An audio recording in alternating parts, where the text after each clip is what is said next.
নবী মায়ের গর্ভে যখন চলে আসলেন, গর্ভে থাকা অবস্থায় বাবা হারা হয়ে গেলেন। বাবা আব্দুল্লাহ চলে গেলেন, আল্লাহ রাব্বুল আলামিন নিয়ে নিলেন। মায়ের গর্ভে আসেন, মায়ের গর্ভ থেকে যখন দুনিয়ায় পদার্পণ করলেন, দুনিয়ায় যখন জন্মগ্রহণ করলেন, আল্লাহু আকবার, এরকমভাবে 6 বছরের মাথায় 6 বছরের মাথায় মাকেও আল্লাহ নিয়ে নিলেন। আমার নবী মায়ের গর্ভে থাকা অবস্থায় এরকম বাবা হারা হয়ে গেলেন। মায়ের গর্ভ থেকে যখন দুনিয়ায় আসলেন, দুনিয়ায় আসার পর এরকম ভাবে 6 বছরের মাথায় মা জনম দুঃখিনী মা দুনিয়া ছেড়ে চলে গেলেন। আল্লাহু আকবার। এই ঘটনাগুলি বলা যায় না, বলা অসম্ভব হয়ে যায়। যে নবীকে আল্লাহ বন্ধু বানাবেন, সেই নবী এরকম ভাবে জন্ম লগ্ন থেকে কষ্ট শুরু হয়ে গেল। কষ্ট করতে আরম্ভ করলেন, কোরবানি দিতে আরম্ভ করলেন। আজকে তো আমরা তো কোরবানি দিতে পারি না, কষ্ট করতে পারি না। আখিরাতের জন্য, জান্নাত কামাই করার জন্য আমরা কষ্ট করতে রাজি না। শীত আসলে বলি শীতের কারণে ইবাদত করতে পারি না, গরম আসলে বলি গরমের কারণে ইবাদত করতে পারি না। মসজিদে মুসল্লিরা দেয়া এই ফ্যান স্যার, এই এসি স্যার, গরমের জ্বালায় বাসি না, হায়ুতাস করতে থাকে। কিন্তু যখন দোকানপাটে বসিয়া টিভি সিনেমার আড্ডায় যখন বসে থাকে, তখন তাদের কাছে কষ্ট মনে হয় না। এইভাবে মা বোনেরাও আছে, এরকম গরমের সিজনে গরমের কারণে ইবাদত করা ভালো লাগে না। শীতের সিজন আসলে পরে শীতের কারণে উঠতে পারি না, অজু বানাতে পারি না, গোসল করতে পারি না, অজুহাত আর অজুহাত। কিন্তু দেখেন, দ্বীনের জন্য আমার নেতা, বিশ্ব নেতা রহমাতুল্লিল আলামিন এরকম ভাবে জন্ম লগ্ন থেকে কিভাবে কোরবানি দিয়ে আসছেন, কিভাবে কষ্ট করে আসতেছেন। জনম দুঃখিনী মা যখন 6 বছরের মাথায় দুনিয়া ছেড়ে চলে গেলেন, আল্লাহর বন্ধু রহমাতুল্লিল আলামিন কাঁদতে কাঁদতে চক্ষু মুবারক গুলি ফুলে যায়, চক্ষুগুলি ফুলে যায়, চোখ বন্ধ হয়ে গেছে। আল্লাহু আকবার। দাদা আব্দুল মুত্তালিব আল্লাহু আকবার চিকিৎসার জন্য এরকম ভাবে দৌড়াদৌড়ি করতেছেন। কোথায় যাবেন, কার কাছে যাবে, এরকম ভাবে দৌড়াদৌড়ি করতে করতে এক পর্যায়ে দেখা গেল হযরত খাদিজাতুল কুবরা রাদিয়াল্লাহু তাআলা আনহার এক ভাই ছিল, ভাইয়ের কাছে নিয়ে গেলেন। তিনি এরকম ভাবে মানুষের চিকিৎসা করতেন। তাওরাতের এরকম ভাবে আল্লাহু আকবার পণ্ডিত ছিলেন, আলেম ছিলেন। ওনার কাছে যখন নিয়ে যাওয়া হলো, উনি দেখে বুঝে ফেললেন, উনি দেখে চিনে ফেললেন, শিশু নবীকে দেখে বুঝে ফেললেন তিনি তো আর কেউ নন, তিনি হবেন শেষ নবী, আখিরি নবী রহমাতুল্লিল আলামিন।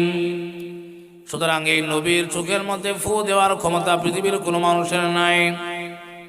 আল্লাহু আকবার। তিনি বলতেছেন, ওগো আব্দুল মুত্তালিব, দাদা আব্দুল মুত্তালিবকে বলতেছেন, জনাব আপনার নাতি তো এটা সাধারণ নাতি না, সাধারণ কোনো মানুষ নাম। এই নাতির চিকিৎসা আমি করতে পারবো না। আমি যদি নাতির চোখের মধ্যে ফু দেই, আমি এরকম ভাবে অন্ধ হয়ে যাব। এই নাতির ঔষধ তার কাছে আছে, সুবহানাল্লাহ। তার নিজের চোখের অসুস্থতার চিকিৎসা তার নিজের হাতেই আছে। আব্দুল মুত্তালিব বলতেছেন, কি আছে? আল্লাহু আকবার। তিনি বলতেছেন, তার শাহাদাত আঙ্গুল দিয়া তার মুখের মধ্যে যে লালা আছে, এই লালা যদি তার চোখের মধ্যে লাগায় দেন, সাথে সাথে তার চক্ষু ভালো হয়ে যাবে, সুবহানাল্লাহ। এই কাজই করা হলো। আমার নবী রহমাতুল্লিল আলামিনের জবান মুখ থেকে এরকম ভাবে লালা নিয়ে যখন চোখের মধ্যে লাগাই দিলেন, রহমাতুল্লিল আলামিনের চক্ষু সঙ্গে সঙ্গে ভালো হয়ে যায়। আমি আপনাদেরকে ঘটনা যে জন্য শুনাইতেছিলাম, নবী আবার কাঁদতেছেন, কাঁদতে কাঁদতে মা হারা বাবা হারা এতিম নবী আমার কাঁদতেছেন। কাঁদতে কাঁদতে চক্ষু এরকম বন্ধ হয়ে গেছিল, চক্ষু ফুলে গিয়েছিল। আল্লাহু আকবার। এই অবস্থায় দাদা আব্দুল মুত্তালিবের তত্ত্বাবধানে আমার নবী রাহমাতুল লিল আলামিন দিন অতিবাহিত করতেছেন। এই শুরু হলো দাদা আব্দুল মুত্তালিবের তত্ত্বাবধানে তিনি লালিত পালিত হচ্ছেন, তিনি জীবন যাপন করতেছেন। এই অবস্থায় মা নাই, বাবা নাই। যে সন্তানের মা থাকে না, বাবা থাকে না, তার আদরের জায়গা আর কোথায় থাকে বলেন?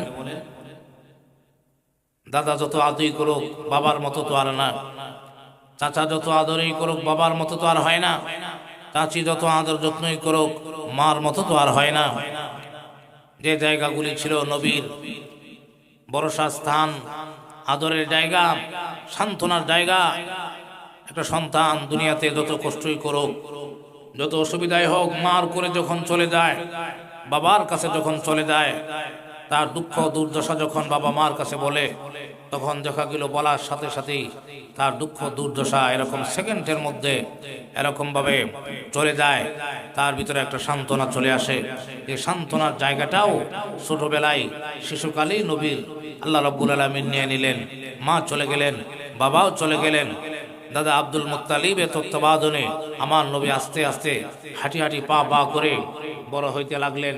এইভাবে করে আল্লাহু আকবার আস্তে আস্তে দেখা গেল এক পর্যায়ে দাদা আব্দুল মুত্তালিবও এরকম ভাবে দুনিয়া ছেড়ে চলে গেলেন।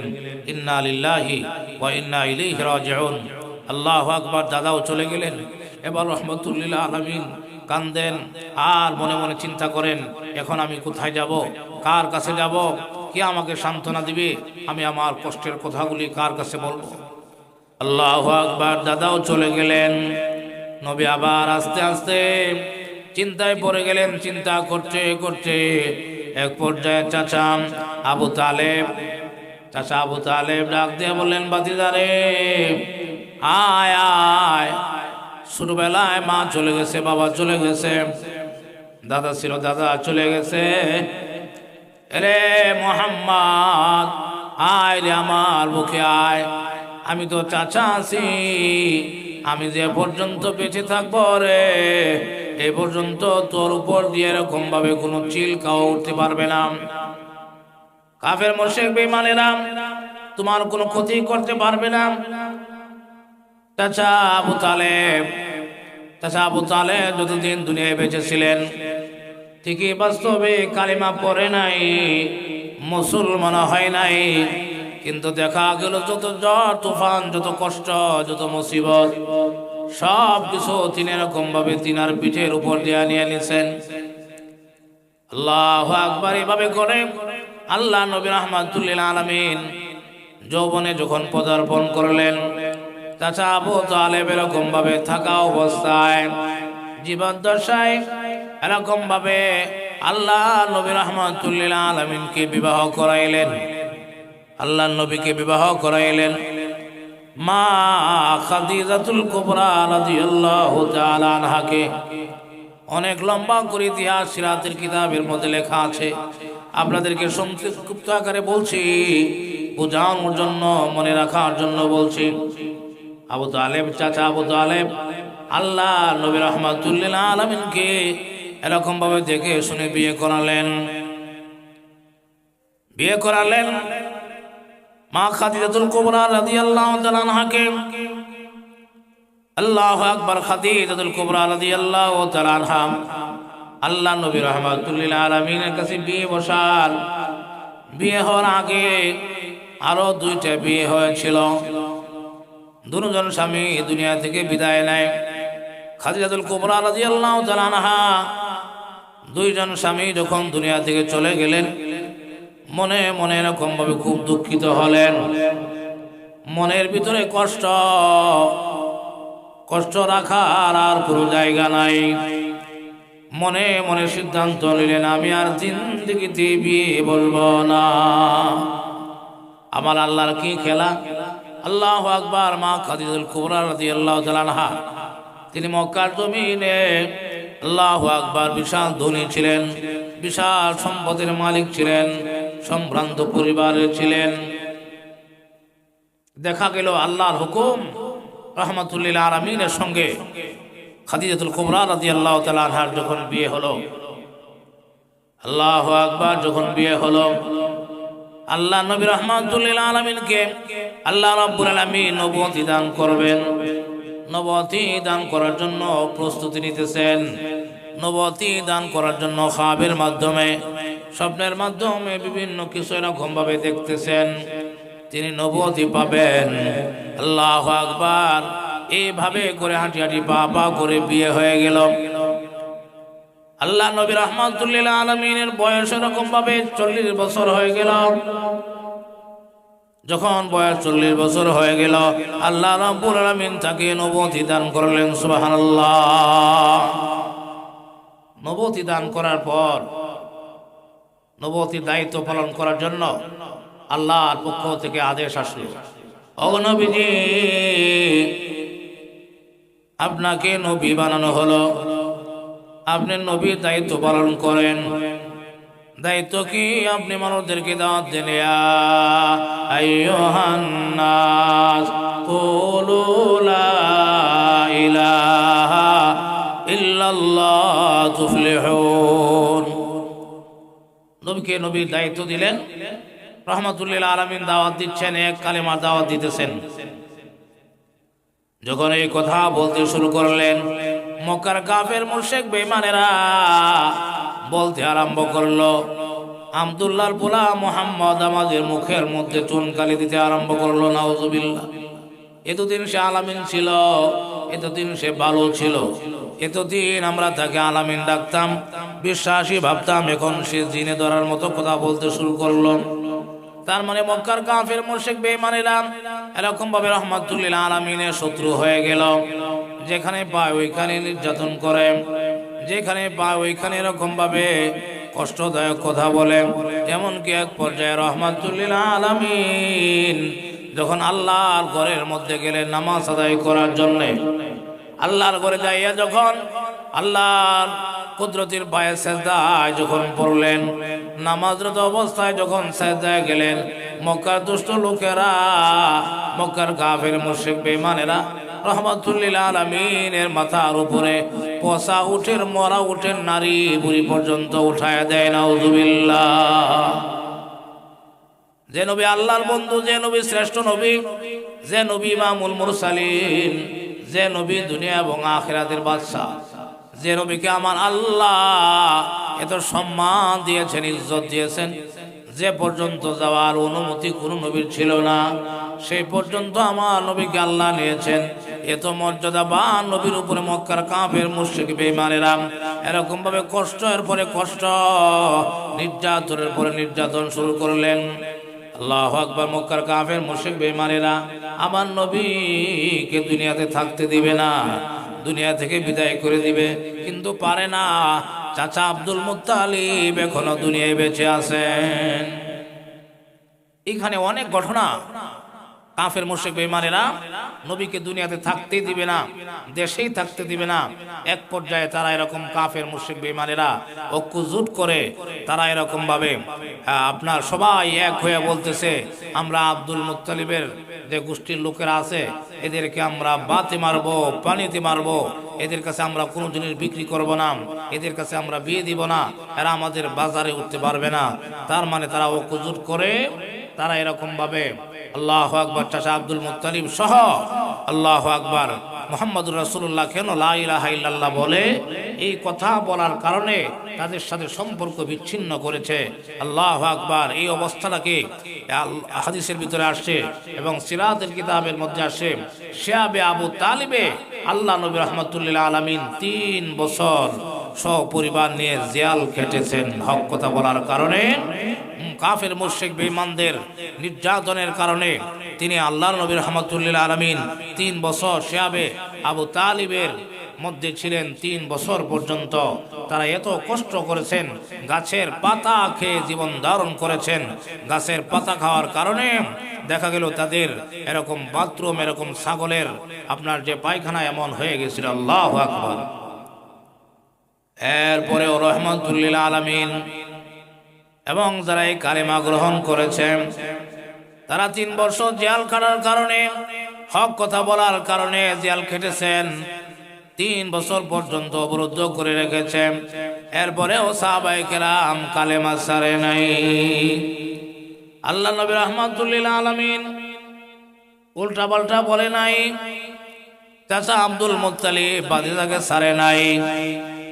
এই কথা বলে নাই, বাতিজা তোমার কারণে আমরা বাজারে যাইতে পারি না, তোমার কারণে আমরা এরকম রসদপত্র কিনতে পারি না, তোমার কারণে আমরা কষ্টে আছি, এই কথা বলে বাতিজাকে ছাড়ে নাই। এভাবে 3 বছর পরে, অনেক লম্বা ঘটনা, এভাবে 3 বছর জেল কাটার পর আল্লাহু আকবার যখন এই সময় চলে গেল, এ অবরোধ ভেঙে গেল, আল্লাহু আকবার, তখন আবার শুরু হয়ে গেল পরীক্ষা। আল্লাহু আকবার, আব্দুল মুত্তালিব দুনিয়া ছেড়ে চলে গেলেন। আল্লাহু আকবার, এরকম ভাবে চাচা আবু তালেব দুনিয়া ছেড়ে চলে গেলেন। আল্লাহ নবী আবার মর্মাহত হইলেন, হারে ছোটকালে আমার বাবা চলে গেল, পেটে থাকা অবস্থায় বাবা চলে গেল, দুনিয়াতে আসার পর মা এরকম ভাবে 6 বছরের মাথায় চলে গেল। এরপরে দাদার তত্ত্বাবধানে ছিলাম, কিছুদিন পর দাদাও চলে গেলেন। এরপরে আমার চাচা আবু তালেবের আন্ডারে ছিলাম। চাচা আমার জন্য বহুত কষ্ট করেছেন, কালিমা পড়ে নাই, কিন্তু বাতিজার উপর যে সিলকাও উঠতে দেয় নাই, কাফের মুশরিক বেঈমানদের একটা ঠোকাও লাগতে দেয় নাই। আল্লাহু আকবার, এই আদরে চাচাও চলে গেলেন। আল্লাহু আকবার, ওইভাবে যখন চাচাও দুনিয়া থেকে চলে গেলেন, নবী আবার মর্মাহত হয়ে গেলেন। কষ্টে মন ভরে গেল, গলা পর্যন্ত কষ্টে ভরে গেল। ওই দিক দিয়ে আল্লাহ রাব্বুল আলামিনের পক্ষ থেকে ওহী আসতেছে, নবুয়তের দায়িত্ব পালন করতেছেন। যত সামনের দিকে যায় তত মুসিবত বাড়ে, যত সামনের দিকে যায় তত কষ্ট বাড়ে, যত দাওয়াত দেয়, যত মানুষ মুসলমান হয়, তত শত্রু বাড়ে। আল্লাহু আকবার, এভাবে করতে করতে আল্লাহ নবী রাহমাতুল লিল আলামিনের কষ্টের দিনের সাথী হযরতে খাদিজাতুল কুবরা রাদিয়াল্লাহু তাআলা আনহা, তিনি ছিলেন কষ্টের দিনের সাথী। তিনি সুখের দিনের সাথী ছিলেন না, কষ্টের দিনের সাথী। যে খাদিজা আমার নবীর জন্য এরকম ভাবে তার সাই সম্পদ সব কুরবানি দিয়ে দিয়েছেন। খাদিজার ধন সম্পদের অভাব ছিল না, ব্যবসার মালের অভাব ছিল না, নবীর জন্য এবং দ্বীনের জন্য সমস্ত সম্পদ কুরবানি দিয়ে দিয়েছেন, সমস্ত সম্পদ কুরবানি দিয়ে দিয়েছেন। সমস্ত সম্পদ কুরবানি দিয়া গায়ের মধ্যে এরকম ভাবে সালার চট পরিধান করেছেন। আল্লাহু আকবার, এই আদরের, এই ভালোবাসার স্ত্রী মা খাদিজাতুল কুবরা রাদিয়াল্লাহু তাআলা আনহা চাচা আবু তালেবের কিছুদিন পরে তিনিও দুনিয়া থেকে বিদায় নিলেন। খাদিজা বিদায় নেওয়ার কালে আল্লাহ নবী রাহমাতুল লিল আলামিনের জবান এরকম বন্ধ হয়ে যায়। আরে কষ্টের কারণে মুখ দেওয়ার কথা আসে না।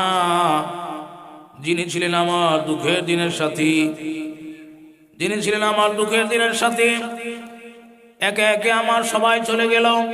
মা বাবা তো আগে চলে গেছেন, দাদাও চলে গেলেন, চাচা ছিলেন, চাচাও চলে গেলেন।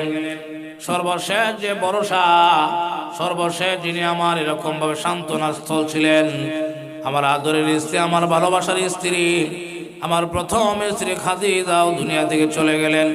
যে খাদিজা আমার জন্য তার ধন সম্পদ সব ব্যয় করে দিয়েছিল, দ্বীনের জন্য, দ্বীনের খাতিরে সব এরকম ভাবে আল্লাহু আকবার কুরবানি দিয়ে দিয়েছিলেন, তিনিও দুনিয়া থেকে চলে গেলেন। আল্লাহু আকবার। তিনি যখন দুনিয়া থেকে চলে গেলেন, আবার ওই দিক দিয়ে রাহমাতুল লিল আলামিন নিজের পরিবার পরিজন এলাকার লোকজনদেরকে দাওয়াত দেন। খুব কম সংখ্যক মানুষ তখন ইসলাম গ্রহণ করেছিল। মক্কার কাফের মুশরিক বেঈমানেরা নির্যাতনের স্টিম রোলার চালিয়ে দিয়েছে। আল্লাহ নবী তখন চিন্তা করলেন, আরে আমার বাবার এলাকা, আমার নিজের এলাকায় তো দাওয়াত দিলাম। তিনি বুক ভরা আশা লইয়া নানার দেশ তায়েফে চলে গেলেন। নানার দেশ তায়েফে যখন চলে গেলেন, তায়েফের মানুষদেরকে কালিমার দাওয়াত দিলেন।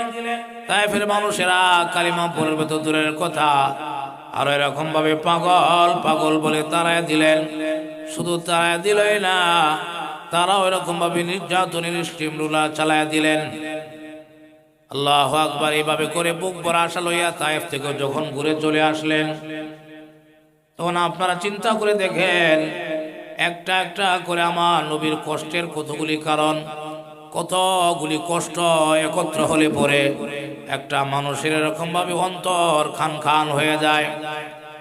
একের পরে এক একটা করে কষ্ট আসে, এমন কষ্ট যে কষ্টগুলি একটা কষ্টই যদি আমাদের জীবনে চলে আসে তাহলে আমাদের জীবন তছনছ হয়ে যায়। কিন্তু আমার নবীর উপরে একেবারে মা চলে গেলেন, বাবা চলে গেলেন, এরপরে আব্দুল মুত্তালিব এরকম ভাবে দাদা চলে গেলেন, এটাও কষ্টের কারণ। এরপরে চাচা চলে গেলেন, এরপরে আদরের স্ত্রী খাদিজাতুল কুবরা রাদিয়াল্লাহু তাআলা আনহা তিনি চলে গেলেন। আল্লাহু আকবার। ওই দিক দিয়ে কাফের মুশরিক বেঈমানদের দ্বারা যন্ত্রণা, আবার ওই দিক দিয়ে তায়েফে আশা লইয়া গিয়েছিলেন, ওইখান থেকে এরকম ভাবে কষ্ট নিয়ে নিজের দেশে ফিরলেন।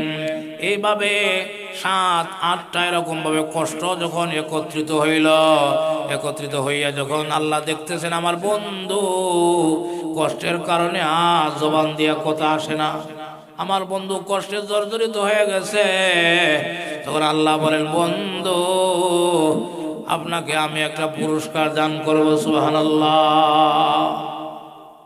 আপনার মন যখন খারাপ হয়ে গেছে, আমি দেখতেছি আপনি কষ্ট করতে করতে একবারে জীবন শেষ, আপনার কলিজা কষ্টে খান খান হয়ে গেছে, আপনাকে আমি একটা ভ্রমণ করাবো। এমন একটা ভ্রমণ আমি আপনাকে করাবো যে ভ্রমণটা আমি কোনো নবীকে করাই নাই, কোনো পয়গম্বরকে ভ্রমণ করাই নাই। এমন একটা মর্যাদা আমি আপনাকে দান করব যে মর্যাদা কোনো নবীকে দেয় নাই। আল্লাহ রাব্বুল আলামিন তিনি আমার নবী মুহাম্মদুর রাসূলুল্লাহ সাল্লাল্লাহু আলাইহি ওয়াসাল্লামকে আল্লাহ পর্যন্ত একদম বন্ধুর নিকট পর্যন্ত নিয়ে গিয়া আল্লাহ রাব্বুল আলামিন যা দেওয়ার তা দিয়ে দিলেন। সুবহানাল্লাহ ওয়া বিহামদিহি। আমি শুধু আজকে আপনাদেরকে এই সংক্ষিপ্ত ঘটনাগুলি যা বললাম, এইগুলা থেকে যে শিক্ষাটা আমি আপনাদেরকে দিতে চাই সেটা হচ্ছে, দেখেন যিনি আল্লাহর বন্ধু, যিনি শ্রেষ্ঠ নবী, তিনি সাইয়্যিদুল মুরসালিন, সমস্ত নবীদের ইমাম, সমস্ত নবীদের মধ্যে শ্রেষ্ঠ নবী, সেই নবীকে আল্লাহ রাব্বুল আলামিন এত মর্যাদা এমনিতে দিচ্ছেন, এমনি দান করছেন, এমনিতে দান করে নাই। আল্লাহ রাব্বুল আলামিন আগে নিছেন তারপরে দিয়েছেন। তার মানে আগে দিতে হয় তারপরে পেতে হয়, আগে কষ্ট তারপরে মিষ্ট। তার মানে দুনিয়ার জিন্দেগিতে যদি আমরা কষ্ট করতে পারি, আল্লাহ রাব্বুল আলামিন আমাদেরকে কাল কিয়ামতের দিনে আমাদেরকে এরকম ভাবে মিষ্ট দান করবেন, সুখ দান করবেন। আজকে যদি আমি কষ্ট না করি, দুনিয়ার জিন্দেগিতে যদি কষ্ট না করি, কুরবানি না করি, তাহলে আমি কি করে শান্তির আশা করতে পারি? আল্লাহু আকবার। নবী আলাইহিস সালাম এবং সাহাবায়ে কেরাম আল্লাহু আকবার দ্বীনের জন্য তারা জীবন দিয়েছেন, দ্বীনের জন্য জীবন দিয়েছেন, দ্বীনের জন্য রক্ত দিয়েছেন।